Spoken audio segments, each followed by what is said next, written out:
And away we go. So, good morning, good afternoon, good evening, everyone, wherever you happen to be in the world today. Welcome, one and all, to Coffee Talk. It is time once again for Coffee Talk Live, where we will be having some discussion about what is going on in the world today, our wacky, wonderful world. We will take a look at some clips from the news, have a little bit of dialogue with those of you who are able to join us for the live portion. And naturally, if you are listening somewhere else and you wanted to join the live portion, you can find it Monday through Friday at 2 p.m. Eastern Standard Time on ScrewTube. That is at Coffee Talk Live and at Prepper University. You can find me on X at Coffee Talk Chat. I can't cast there anymore because I'm not going to buy X Premium. I'm paying for enough as it is. But I do still post things there. And you can find me on fistfulofradio.com, podcasting out of Atlanta. And naturally, I do read through as many of the comments as is reasonable. So I'll go ahead and say hello to some of the people that have chimed in so far.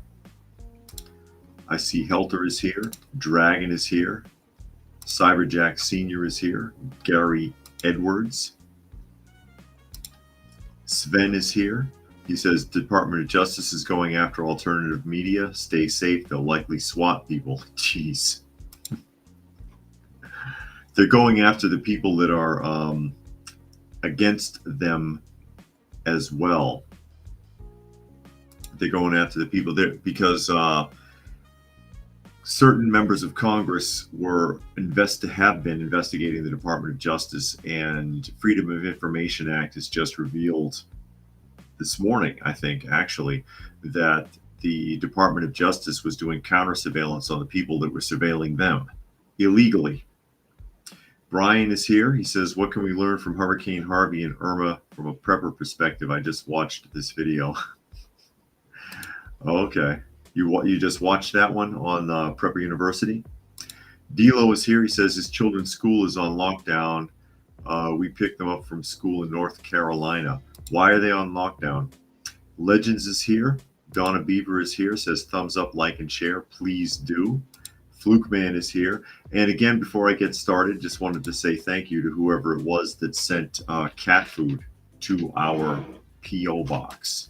Sent cat food to our P.O. box. I don't know who it was because there was no note or anything connected to it. So I don't know who did that, but yeah, I do like to acknowledge that.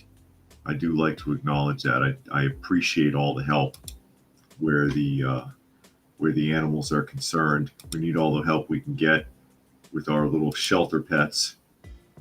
And I'll throw that link up again really quick here in case anybody was curious about it, because it is still active. And that's the Amazon wish list for the shelter pets.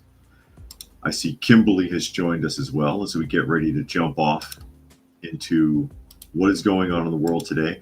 This is the latest thing about the incident in Winder, Georgia that took place the other day. You all know what I'm talking about. This is a new twist. This is a new twist, and I got mixed feelings about this. Oh, and I see Country Living has joined us as well. Glad you could make it today. And Brian says, yeah, the government took people's guns on the Virgin Islands during Hurricane Katrina and forced people out of their homes. Goes to show we don't own anything or have rights. Yeah, they went door to door and confiscated them. And those people did not get their weapons back. It took years and several lawsuits that were assisted by the NRA. And some of the people eventually, a few years later, did get their weapons back, completely disassembled, by the way. And Legend says, I've learned a metal roof and big trees are a good prepper tool. Yeah. And Gary wants to know which is preferable, individual prepping or community prepping. Both. It depends on your circumstances. It's good to be part of a community, but it's also smart to be prepared to be the lone wolf in case something goes wrong within your community.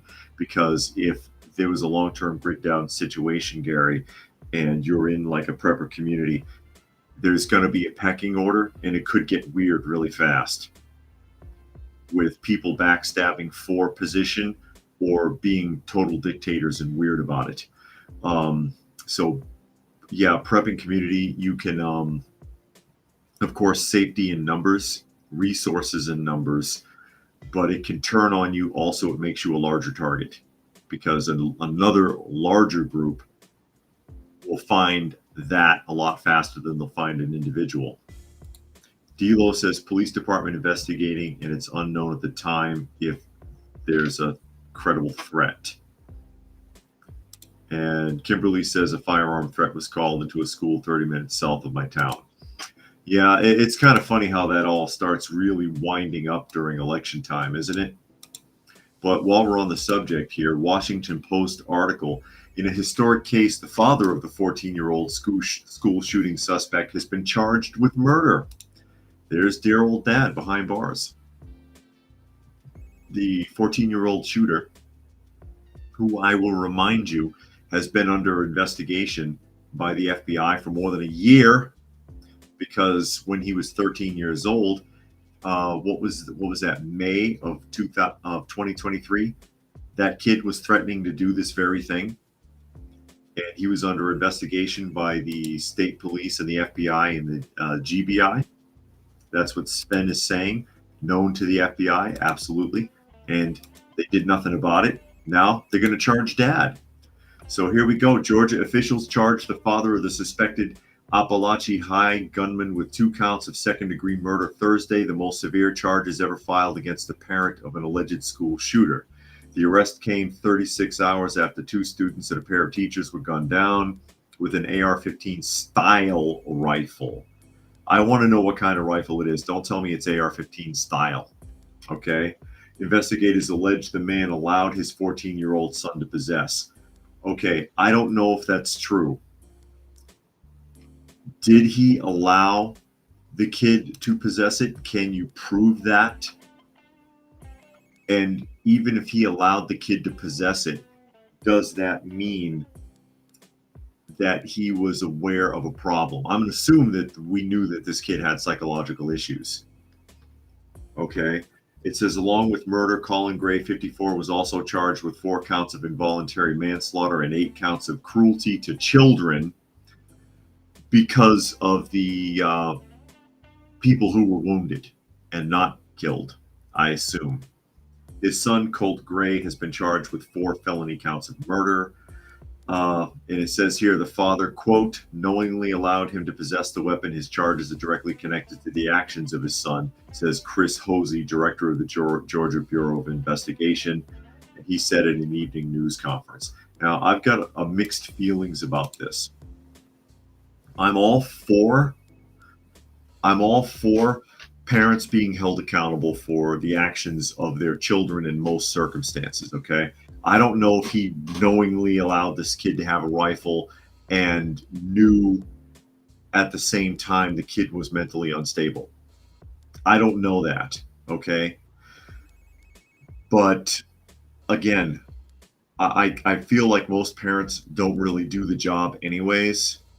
But at the same time, the state loves making examples out of parents.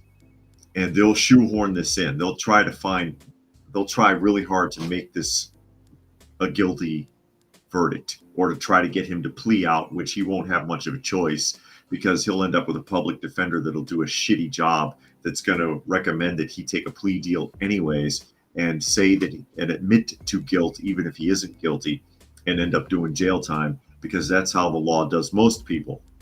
Okay.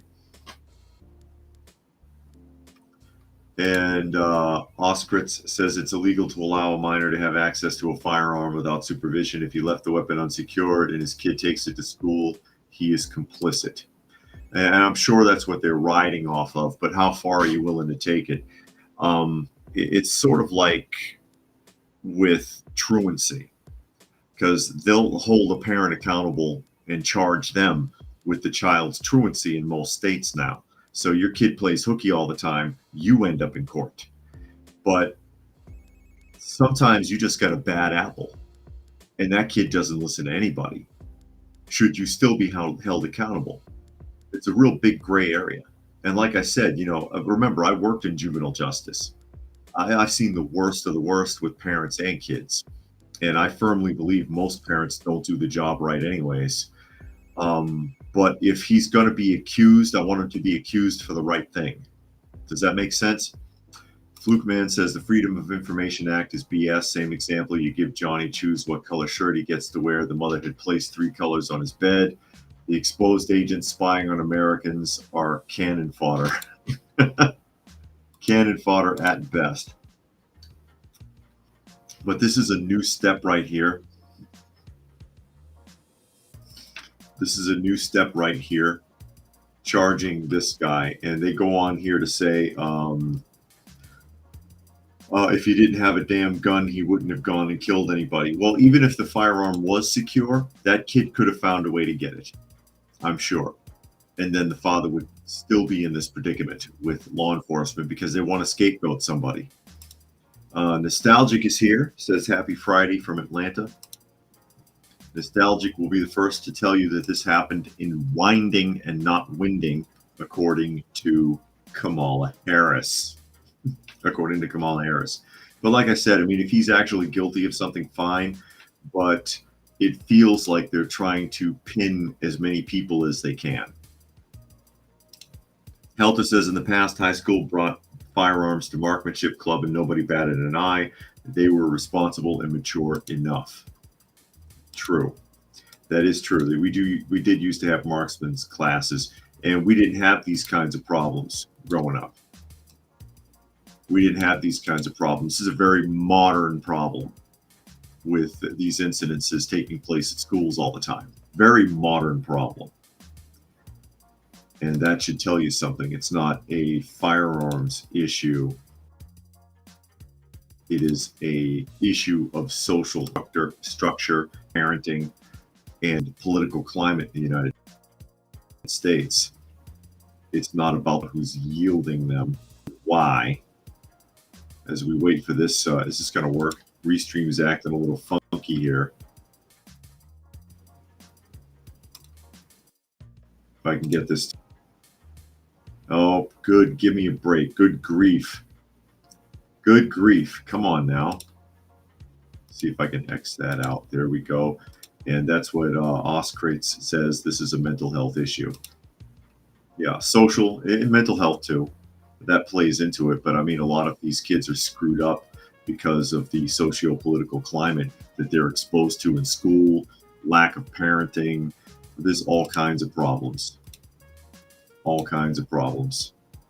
And it all ties together. New York Post article. We just talked about this yesterday. Nostalgia says Winder, Georgia, like a winding road, not Winder like a tornado. Kamala. Yeah. Golly, this is just trying to sell me everything. Get out of here. New York Post article. Feds raid the home of New York Police Department Commissioner Edward Caban and other close Adams allies. Now, we just read this yesterday that his deputy mayor and 2 others were raided like the other day. Their homes were raided in this FBI investigation. Now they've gone after the police commissioner. Federal agents hit New York Police Department Commissioner Edward Caban and members of the nation's biggest police force this week amidst a stunning spate of raids on others in Mayor Eric Adams' inner circle, sources said Thursday. Agents showed up to the homes of Caban, Deputy Mayor for Public Safety Phil Banks, and the townhouse shared by schools Chancellor David Banks and First Deputy Mayor Sheena Wright with search warrants early Wednesday and seized electronic devices, according to law enforcement sources. Phil and David Banks' brother, Terrence Banks, a former MTA official who had turned to consulting work, was also targeted in these actions. So here we have 3 more officials going down around Mayor Eric Adams. Here we go. Another top Adams aide, retired New York Police Department Inspector Timothy Pearson, had his phones subpoenaed, according to the same source. It wasn't clear if the raid on the Harlem home shared by Wright and David Banks targeted one or both of them. The connections between the raids, subpoenas, and other law enforcement sweeps targeting Caban and other New York Police Department officials and City Hall bigwigs remained murky on Thursday. So it's like absolutely everybody around Everybody around Adams is going down one by one. They're being subpoenaed. They're being watched by the FBI. Their homes are being raided. Bling Pastor is sitting in jail. They're going down one by one. Legend says, please go back to StreamYard. Yeah, I know. When this time's out, I probably will, because this is expensive enough for it to be screwing up all the time. And Urban Angst has joined us. And Kimberly says, many trucks in the high school parking lot had hunting rifles, and almost every male had a pocket knife in the 80s. Talking about that again. We never had an incident during my high school days involving a weapon. Me either. There are fights and other things, vandalism, sure, but not anybody shooting or stabbing anybody.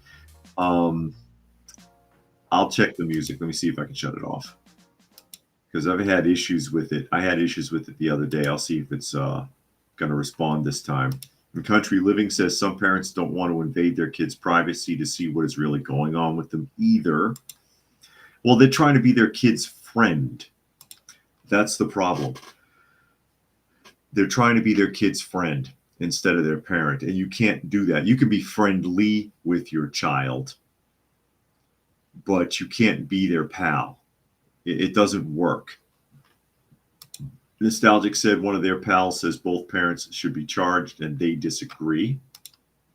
And Gary Edwards says parents who raise monsters and sick them on society should be held legally liable. So there we are. And then Urban here says, in Canada, we have no right to defend ourselves. It's official, just like New Jersey. But yeah, in case you were wondering what's going on, and I know that a lot of people suspect that the reason why Eric Adams is being targeted like this is because he had the nerve to be critical of the executive office of the president, calling out Obama because of the influx of migrants, which, you know, hey, he wanted to be the sanctuary city there, Eric Adams. He thought it was funny when it was happening in Texas, changed his tune when they all started coming his way. And that's why he's being targeted. A lot of people think this, but the fact is that there's something there to be targeted in the first place, whether Biden decided to attack it or not remains to be in question. Since we're on the subject of New York here, and I'll take another look at another comment really quick. Oskrates says, if I'm pronouncing that right, it says parents can't be the kid's friend. I grew up with that kind of parent. It was not helpful at all. And there you go. And there you go. No, you can't be their friend. You can't. You can be friendly, but you can't be their pal because they won't respect you, basically. Center Square article, while we're still in New York, report New York tops the nation in food stamp theft reimbursement. Oh my. And they're talking about direct theft of accounts, not the selling of cards. It says New York leads the nation in stolen food stamps benefits that have been replaced by the federal government under a program aimed at offsetting the impact of electronic fraud, according to a newly released data. The data from the U.S. Department of Agriculture's Food and Nutrition Service shows that more than 36,000 New Yorkers who have fallen victim to electronic theft of their Supplemental Nutrition Assistance Program benefits have had more than $17.5 million in stolen funds reimbursed by the federal agency. To date, more than 50,000 claims have been made through the state-administered reimbursement program, totaling nearly 30,000 according to the USDA. At least 14,349 of the claims were denied, the department said. Now, I find this highly suspect.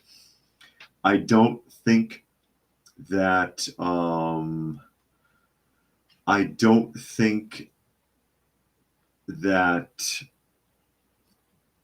these people are having their cards hacked. If my experience with seeing this in real life, a lot of people who receive food stamps, not all of them, but a lot of people who receive food stamps sell them. And I know it's on a card now, it's on a SNAP card, and people are like, well, how do you do that? You go with the person or you let them borrow your card and you give them your PIN number. They don't check your ID. So they swipe it, they put in the PIN, and it's 50 cents on the dollar typically, and you buy their food stamps. A lot of people do that. And to me, it's not outside the realm of possibility that someone could do that and then claim that their card was hacked and that they lost their benefits and submit a claim and get that card reimbursed. Just throwing it out there. And Paul Burke has joined us. Urban Angst says electronic fraud is one of the reasons why a cashless society is not possible. Fluke Man says, same with the UK. There were never teenagers and knife crimes in the 80s and 90s. That's something new. It's not just down to parents, but also courts are very soft on criminals since the 90s and 2000s.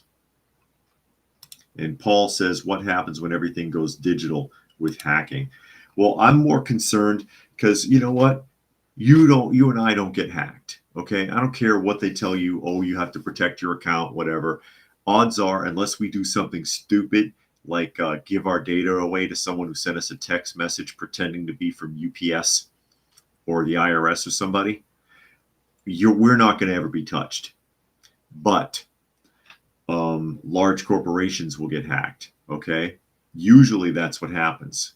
It's companies, businesses, government agencies, and utility companies that get hacked, not the average person. Usually, I would be more concerned with, for whatever reason, some government agency deciding that they're going to block your accounts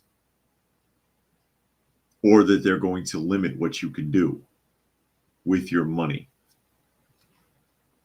As I catch up here, Ladybug says, because of this channel and YouTube daily talk of government-funded daycare, I decided to change work schedule to get off in time to be home when my grandson gets out of school. I'm his guardian. I don't blame you. Yeah, and you gotta debrief that kid every day. You gotta debrief that kid every day and ask, don't ask them what they learned because they didn't learn a damn thing. Don't ask them how their day went because they're just going to go, fine, whatever, because that's what kids do. You got to find out what kind of garbage they try to pour into this kid's head and deprogram it before they start believing it, and then they end up all screwed up. Helter says there's a slow and inconsistent response to fraud victims despite federal laws requiring reimbursement for stolen SNAP benefits. Many victims still struggle to receive their owed funds. Gary says liberal politicians want to change their constituency into a more pliable form, kind of like starched underwear solution. And Ladybug goes on to say this causes them to travel to and from work 5 days a week instead of 4. It's worth it, though. To protect the kid, it's worth it. Urban says nothing will ever go full digital. There will always be a manual backdoor. The question is who will have access to it. And Paul says they've stolen all your social security numbers. Probably. Probably. No, they didn't steal them. The government sold them to people. The DMV sold it, or somebody. And Country says their debit card info has been stolen twice in the last 4 months. Going to shut down my credit with the credit bureaus just in case. Wow. You know what I'm suspicious of, actually? What I've noticed in a lot of retail stores, tell me if you see this in your area.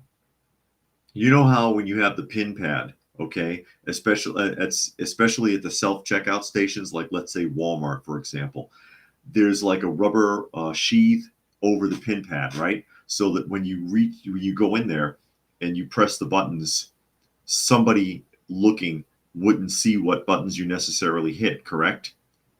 Those sheaths are gone on the new machines. The brand new ones that the Walmarts in the Atlanta area have installed, because they've got brand new ones, all right? That sheath is gone. The PIN pad is open, and the camera, it's right here.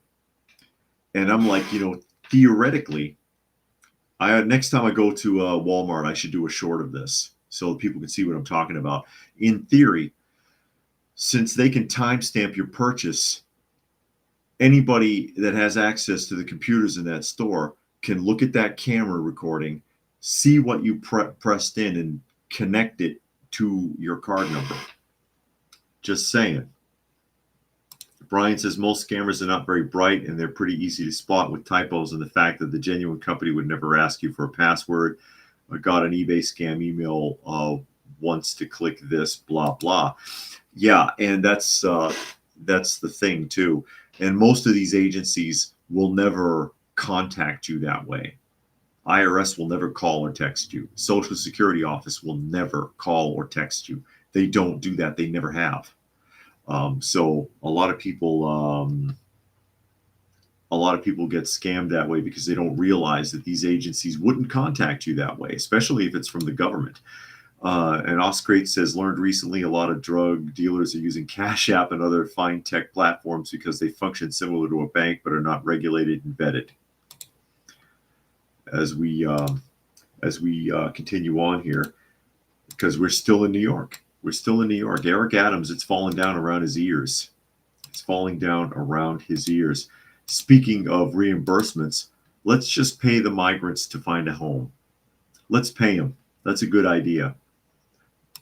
And that is a News Nation article. New York City is providing migrant families up to $4,000 to secure their own housing. We're sick of paying for you. These guys don't look like they crossed the border directly from South America to me. The guy with the blue hat looks like Dave Chappelle when he pretends to be the crackhead. Oh my God. Oh my God. Country Living. Oh, it's lagging again. Come on, stream. It says, I've been told to use the tap feature as much as possible. Less likely the person behind you can steal it electronically than a chip reader. I have not heard that. I have not heard that. But, you know, I don't know. And Brian says, link and login on my account would be deleted due to inactivity. First of all, I log into eBay about every single day. Nice try. Yeah. And Paul Burke said, somebody used my debit card in Saudi Arabia for a cab. How's that? Never got my money back. Wow. And Seek says, looks like there's another school incident in Maryland. I haven't heard anything about that yet. I heard somebody said that there was a problem in North Carolina. Was it North Carolina or somewhere? I don't know what to trust anymore with any of that. I don't know what to trust. Yeah, North Carolina lockdown, something going on. I have no idea. And it's real fishy how this all starts to happen right before the elections. But back to New York here. City of New York has given 150 migrant families up to $4,000 each to leave the city shelters and move into permanent housing as part of a grant program using leftover city funds. How do they have anything left over? The program, called Asyli Movalt Assistance, was launched in December with little public exposure and attention, I bet, and is modeled on a similar city grant program that provides up to $4,000 for residents of city shelters to help pay for moving costs, called Enhanced One-Shot Deals. The one-time grants have been provided to asylum seekers' families and pregnant women who live at 62 Emergency Department of Homeless Services shelters and have secured their own permanent housing, city spokesman Neha Sharma told the outlet. The funds are coming from, quote, leftover money from existing budgeted Department of Homeless Service contracts with nonprofit shelter operators who also run the grant program. Yeah, right. So basically what they're suggesting is that at the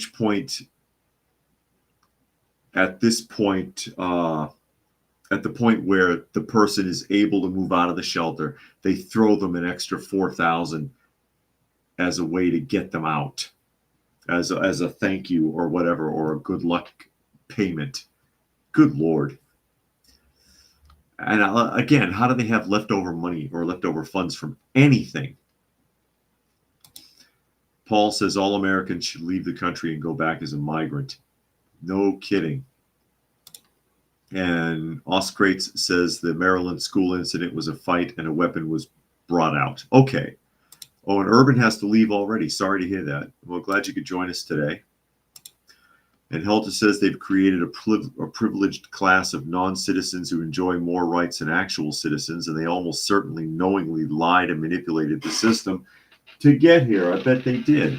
I bet they did, because they're not migrants. They're illegal immigrants. They didn't. Migrants usually they come to work. That's why you used to hear about farming migrants, and they would go back and forth across the border in the southern states during the farming season to pick vegetables, and they'd earn a few bucks and they'd leave. Jeez. Dragon wants to renounce their citizenship. Maybe I'll get better government assistance. You'd have to go to another Western nation. If you renounce your citizenship, I think they'll try to keep you out of the United States. And Gary says that Democrat city governments want to project the illusion of liberal progress right before an election. Exactly. And Seek says they can't fix roads, but they have plenty of cash to hand out to the non-citizens. And that's all we really want from government. You know, just do the job. This is not doing the job. This is making the job harder. These people should have been charter flighted back to wherever they came from. That's what should have happened. It'd be cheaper in the long run, and it'd be safer and easier on the American people, the actual citizens, and true migrants who actually came here to get citizenship, learn the language, get a job. This is hurting them too. This is hurting those people too. If you came here legitimately and you want to contribute and you want to be part of something, then, you know, that's fine. But, you know, otherwise, you're just hurting everybody. Fix the roads, fix the bridges, build new sidewalks, update the sewage system, do something useful. Something useful. This is not useful. Buying electric school buses is not useful. You know what else is not useful? And guess what? We're still in New York. You'll love this one. Tag 24 News. New York City Public Schools launching a Black Studies curriculum on reparations and more. Oh my God. The Black Studies as the study of the world curriculum available online covers such topics as Adinka symbols, Black enclaves in New York, the Haitian Revolution and other liberation struggles, and the reparations movement according to grade level. Why would New Yorkers be learning about the Haitian Revolution? The teaching materials were the product of a 3-year project funded by the New York City Council, known as the Education Equity Action Plan. I wonder how much money they've dumped into that. The curriculum was piloted in 120 schools in the last school cycle. It's rare that we renew a curriculum that is so intentionally rooted in the creation of position and affirming stories and narratives for historically marginalized groups, the New York University Metro Center wrote in its scoring overview. We are excited for New York City students and are hopeful educators and schools are equipped with the tools, resources, and training to deliver this dynamic content to our students. So what are you going to do? You're going to make them hate being white. You're going to make them feel like they owe reparations to people who didn't earn it. It says the move to expand New York City's public school curriculum comes as a Republican-led states rush to restrict access to education and books on Black history and experiences. I don't believe that. I don't believe that. Gary Edwards says you can't fix stupid, but you can pay them to move on. And Paul says, I think it was, if I was an American, I would sell everything and move to Venezuela. There can't be many people there now. Yeah, they're all here. And Fluke Man says, remember how to get loans and mortgage in the old days? Now they only care about credit scores. The only way to get credit scores is to use a credit card. After 50 transactions, a $10 belongs to the bank. And all people talking about migrants versus immigrants. As a migrant arrives specifically to economically benefit themselves, while immigrants arrive to contribute and assimilate. Okay. I have a question. Is this reparations-based curriculum that they're implementing in the New York public schools going to talk about the fact that reparations have already been done? Is that going to be covered? Is that going to be covered? Helter says, not really an effective way to get these kids engaged in school. Why not add a program where kids can learn a trade by the time they graduate? They used to do that. They used to have shop for the kids that weren't doing well academically. I'm going to pull up a map here in a moment. And Seek says they just want to keep stirring the pot and dividing the people. Sometimes I believe they want to start a revolution of chaos. I believe it. I believe it. Hard to keep up with some of the comments here. Country Living says, what would happen if we went to another country illegally? Would we get free benefits? If it was a Western country, maybe. But if you went to anywhere else, they'd probably lock you up, throw you out, or even shoot you, depending upon where the country is. This I need to share. I need to share this map. I've talked about this many times because I have experience with this now anyways. This is the heirs property analysis. Recognize those states? There's your Confederacy. Majority Confederacy. The green spots there are heirs property. And this is reparations. Generations ago, plantations that were seized by the government after the war and distributed to slaves and families of slaves as a reparations for their slavery. And I know about this because my wife is a direct slave descendant and her family lives on one of these properties. It's protected land. Government can't touch it. It's like an Indian reservation. So reparations already happened for slaves and their descendants. And it's a legacy because they still own the land. They still have it.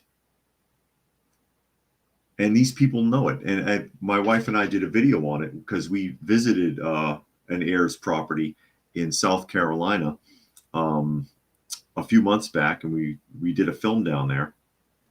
We did a shoot, and we asked some, I asked some questions because she knows a lot more about it than I do, obviously, growing up there and being entitled to land there herself because she is a direct descendant. And they're broken up in family groups. It's distributed by family groups or plantation groups. And I'm like, obvious question, do politicians and activists know about this? And she was like, of course they do. The local chapter head of the NAACP lives on this land. He's a few blocks away. So there you go. It may not be wealthy land, but I'd rather own a piece of land and just be happy and know that the government can't take it from me. And Paul says they learned nothing in school, left at 26, went to engineering firm. 5 years later, they were a skilled engineer. And there's all people talking about slave descendants. This is important. That map is very important. You can find it on the Department of Agriculture's website. I bet you they're not going to teach that in that curriculum. I bet you it will not come up. Why don't they talk about this? Most of the people that are screaming for reparations aren't entitled to it anyways. Aren't entitled to it, period. And the people that are connected to something like this, they don't want nothing. They don't want anything. Fluke Man says, I think it sucks your wife and her relatives cannot sell the land. What's the purpose of that? Well, do you want to sell your legacy? It can happen if the entire community votes for it. So everyone says thumbs up, they can sell it. But if you did sell it, there would be nothing. It's legacy. And what would they do if they did sell it? What would happen? You'd get a few dollars and move on, and then you'd have nothing. I think this is better. I think it's better. If it could be that it was sold, think about this, Fluke Man. If they were able to individually sell it, since we're talking, we're going back like more than a century, all that land, it wouldn't exist anymore. No one would have any left because they all would have sold it or gotten ripped off in a sale already. nothing would be here today of any of that land if they were able to individually sell it. I like this better. And All People says heirs' properties only affected a certain geographic number of true continental slave descendants. Every descendant did not get heirs' land, so reparations was not given to all of them. Fair enough. And Country says teaching all to hate each other is divisive. Even a black professor at the college I worked at is against it and says it's only breeding more hate. Of course it is. Of course it is. But if you want to talk about someone who's really black, or they say they are anyways, they are when it suits them. I give you presidential nominee Kamala Harris, who has flipped-flopped on pretty much everything that she has stood on, going all the way back to the beginning of her political career in 1990, including plastic straws. Telegraph article, Kamala Harris U-turns on plastic straw bans. So Kamala Harris has said she no longer wants a ban on plastic straws. In 2019, the Democratic presidential nominee had told a CNN town hall meeting, we do need to ban plastic straws, but her campaign has now said she's changed her mind and doesn't support banning plastic straws. She's flipped on everything. I mean, and I never saw this one coming. I never saw this one coming. She's flipped on fracking. She's flipped on electric vehicles. She's flipped on everything. Why not plastic straws, huh? It said she cast the tie-breaking vote on the most consequential legislation to combat so-called, I added that part, climate change and create clean energy jobs in history. Still waiting on those jobs, by the way. And as president, she's going to be focused on expanding on that progress, according to her campaign. Quote, she's joked even about how crappy paper straws are and the need to come up with a better eco-friendly alternative. The move may be intended to prevent further attacks from the Trump campaign, which has previously highlighted the policy. So she's flipped on everything else. And here, they get a list of things that she's flipped on. Medicare for all bill. What else? The border, obviously. I don't know how I missed that one. She's flipped on securing the border. Where else? Fracking. 2019, I'm in favor of banning fracking. 2024, I never said that. 2021, we're talking about children, we're talking about families, we're talking about suffering, the border. 2024, the policies that are having a real impact on ensuring we have a security and order at our border are policies that we will continue. She's flipping on a lot of stuff, but I mean, that's really scraping the barrel. That's really scraping the barrel if we're flipping on plastic straws now, which, by the way, the paper straws are useless and they taste bad. They fall apart. And they're really made with cardboard, and you shouldn't be ingesting anything connected to cardboard because it's got a lot of harsh chemicals in it. Anarchy is here from Minnesota. And Paul thinks it's funny that Kamala is black. Well, she said she was. Well, first she was Indian, but then when it was convenient, she became black when she was running for president in 2020. Raccoon says they just came back from the grocery store and Kami was on the cover of 3 to 4 different magazines. Oh, you're talking about Kamala Harris, I guess. Dragon says this shift exemplifies her inconsistency on key environmental issues, especially since she initially aligned with progressive environmental goals. And Paul says clean energy they can't make any money on, electricity from the air. No, they can't make any money on clean energy. They hemorrhage money with the so-called clean energy programs. There's no way to make money on it. There's no way to make any money on it.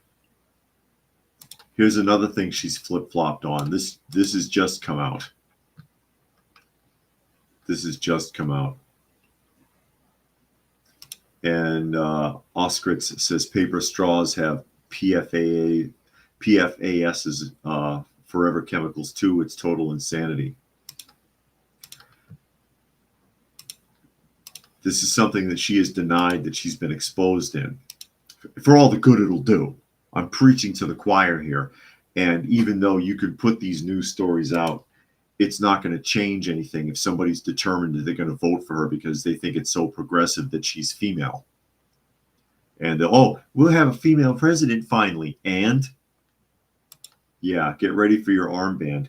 Daily Caller. Harris campaign reportedly said it doesn't take lobbyists' money, but not according to public records. Yeah, she says that she doesn't take lobbyists' money. She does, and she has in both campaigns. Vice President Kamala Harris's campaign has reportedly said that it rejects money from lobbyists, but a Daily Caller News Foundation review of campaign finance records casts doubt on the claim. Dozens of lobbyists have contributed to Harris's campaign since the vice president took over President Joe Biden's re-election operation on July 21st. An analysis of Federal Election Commission records shows the bulge of lobbyists' cash came after the New York Times and Politico reported that Harris was continuing Biden's policy of not accepting direct contributions from individual lobbyists. Lobbyists pouring money into Harris's campaign work to influence policy on behalf of a wide range of industries, including everything from tech to marijuana, disclosures show. Organizations repped by Harris's lobbyist donors include tobacco and the vaping giant Altria, a marijuana interest group, Apple, the Dow Chemical Company, and Biofuel Trade Group, among many others. Harris has a history of pledging to forego lobbyist cash, but then accepting it anyways, taking over $100,000 from lobbyists at firms such as DLA Piper, Venerable, DCG, and others during her 2020 presidential campaign, breaking her promise at that time, which was reported by the Washington Examiner. Quote, "Our campaign is not taking a dime from corporate PACs or lobbyists, and that was a very deliberate choice," Harris promised in a February 2019 email to supporters, according to the Examiner. "Yes, it means we are leaving money on the table, but that's okay with me." She lied in the previous election and now.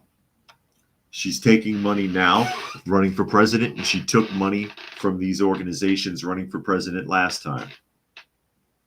All while claiming in 2019, 2020, and now that she's not doing it. Paul says, "Love your chats, but normally like now I'm down at the bar." Down at the bar? Flukeman says, "Even if Harris is black, she's only part, unless she's bleached her skin." If I remember correctly, there was an NFL player who's black, but now he looks more white than black. And Paul says, "Thumbs up, please." Well, she's Jamaican and Indian, but it's like Indo-Jamaican.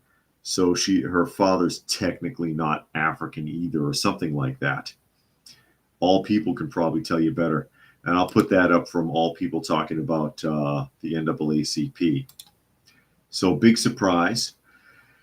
She swears up and down both times that she's run for president. She doesn't touch PAC money. She doesn't touch lobbyists' money. But then a quick search will show you, as was done here by the Daily Caller and by the Washington Examiner, that yes, indeed, Harris, you have been and are currently taking money from lobbying campaigns. And then listen to the people that are doing this. Tobacco companies, Altria, which is a vaping company, marijuana interest groups, Apple Computer, Dow Chemical Company, Biofuel Trading Groups. Yeah, what are they trying to do? Why do they want to give you money? What kind of favors are you going to owe for taking those kickbacks? And All People, I'll put that up real quick. talking about Harris's actual lineage. Harris's actual lineage. I mean, if you're taking lobbyist or PAC money, just say you are. It's people can find this kind of stuff out. But again, so what? Now it's exposed. What's that going to change? How's that going to stop anybody? It's like the coworker of my wife that I talked about on, I think it was Monday, correct? Oh, I'm voting for Harris, asking my wife if she was going to vote for Harris, assuming she was probably going to vote for Harris because, of course, my wife is black. And she was like, no, I'm not voting for Harris. Why are you? And he says, yes. And she asked him why. And he told her, because, you know, we gotta support, I got to support the sister. I got to help the sister out. Give her a chance. Give her a chance to do what?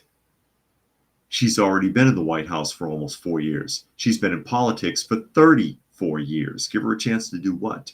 What are we giving her a chance to do? What are her policies? What do you know about her intentions? I don't know. He said he didn't know. Said he didn't know. Knowing this, he'll still vote for her. Paul says she must have gotten a lot of money sleeping around. No, she got a lot of political favors. She got a little political favors. You see that Granny Smith is behind me. There's Granny Smith sitting in the chair behind me, and little girl is in here too. Monkey, you're probably not going to see Monkey for a few days because Monkey is not feeling well. Monkey's not feeling well. He'll be all right, though. But I have two felines in the room. Granny Smith snuck in behind me there. Doesn't surprise me at all, but she's not telling the truth. Not telling the truth about that, but it won't make a difference to people that are determined to vote for her because she is allegedly black or female. Pretty sure she's female. Not so sure about the heritage, though. Not so sure about that. And I'll throw that up from all people, too, if you want to read that. Talking about the one-drop rule there. The one-drop rule. Oh, my God. Oh, back on the... Oh, this is a local story. Local story. I've warned about this before because it happens in other states. It happens in a lot of states. And if you have Ring doorbell cameras or any other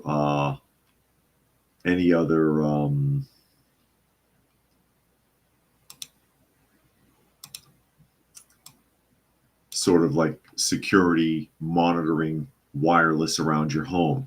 This is the DeKalb County official website. Okay. DeKalb County's official website. I'm going to show you here really quick. And it says, help keep DeKalb County safe. 2,682 registered cameras, 8,364 integrated cameras. Connect DeKalb County is a new public safety program enabling the people of DeKalb County to help keep their community safe. Level 1, register your camera. Level 2, integrate your camera. Okay? So basically, what this does is when you sign into this program, it automatically gives the police unfettered access to your security cameras so that they can look at your cameras whenever they want. And it's supposed to, quote, keep your neighborhood safe, kind of like Neighborhood Watch. And I've warned people about this because, one, in a lot of communities, they automatically register you in this. DeKalb County's asking you to do it. But in a lot of communities, it's automatically done, especially with Ring. So if you've got Ring, look at your contract. Secondly, once you're in this, they can access your cameras whenever the hell they want. Oh, they'll make up an excuse for it, but you don't know if they're watching or not, or what the hell they're doing, or why. And I don't trust that. And Kimberly made a donation to the channel. Thank you, Kimberly. Very much appreciated. And as always, goes a long way towards helping us with all of our feline friends, all the shelter cats, as it were, that we take care of. And I see Mr. Scott has joined us. Glad you could make it. But DeKalb County is starting to integrate this. And this is why it reminded me of that, to check your contracts if you have Ring or some other service that has security cameras, wireless security cameras around your home, because you may already be under contract and you didn't even know it. At least DeKalb County is asking. I'll give them that much. At least they're asking. Oskritz says U.S. parties could put a yellow dog on the ticket and it wouldn't matter. Many people vote for the party, not the person. Sucks for anyone that doesn't like either party. Exactly. And Tuck says, again, they want us to pay for their wants. And Oskritz says the DeKalb Panopticon. Remember that 1984 was a work of fiction, not an instructional manual. Not anymore. Not anymore. We're beyond 1984. It's just not as dirty. It's not as dirty. It's a little bit more like Brave New World out here, actually. But anyway, yeah, there's Granny Smith. No, that's little girl sleeping up there. And then Granny Smith is in the chair now. Poor Granny Smith with her limp. She has that permanent limp. Because she had that broken elbow and it never healed properly. And just to make you feel bad about the whole migrant crisis thing, just in case you were dissing for any reason, you don't understand how hard they have it. You don't understand. News Nation is going to explain it to you. Migrants are struggling with receiving their mail in a timely fashion. And here we have more people that crossed over here from South America, I guess. Must have been a long walk. They can't get their mail, man. Come on. More than 212,000 migrants and asylum seekers have filtered through New York City over the past year, with 64,000 new arrivals from the U.S. southern border still living in city-run shelters. And you're paying for it. Although city officials say that they have connected 70% of the migrants with taking steps towards applying for asylum or temporary protected status, migrants trying to find a new life in sanctuary cities like New York, Chicago, and Denver have expressed concerns about receiving their mail on time. Oh my God. And Raccoon says Haiti, I'm sure. They could be from Haiti. They could be from Nigeria. We're getting a lot of people from Africa, a lot of people from the Middle East and Asia. Mr. Scott says, been a long time. Your show rarely appears on my feed. It might be another 6 months to a year next time I show up. Wow. Well, it's the podcast is Monday through Friday at 2 p.m. But yeah, ScrewTube has really crushed both of those channels, Coffee Talk and Prepper University. So it's been hard for a lot of people that were interested in either of those channels. And Kimberly says Haiti and Venezuela as well as Mexico. Everywhere but South America, in my opinion. They can't get their mail. In addition, what does it say? While cities have no control over how the U.S. Postal Service operates, asylum seekers who have arrived in those places via buses sent by, let's blame Governor Greg Abbott, complain that important documents, including applications for Social Security cards, work permits, and paperwork regarding upcoming immigration hearings, are either arriving late or not at all, according to a report from the New York Times. Well, what do you want? You're living in a shelter. You're in a shelter. Seriously. Raccoon says they came here for a better life, yet none are working. They're living off of free hotels and Visa cards from our taxes. Hey, it is a better life. It's happy trails, man. They're having a great old time. Getting free meals, free clothes, free dental. Again, veterans can't even get free dental, free medical, free school for their little brats. Oh my God. Free cash, free rooms in a hotel or a shelter. It's fantastic. they are having a better life. We're the ones that are getting screwed. And let me see. Paul says, what? I'm still waiting for a package from America sent 8 days ago.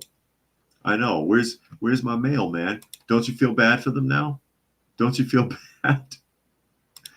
And Oskritz says the counter argument to the migrant issue is that without cheap, desperate labor, then we'd have double-digit inflation. I haven't seen anyone show the math, though.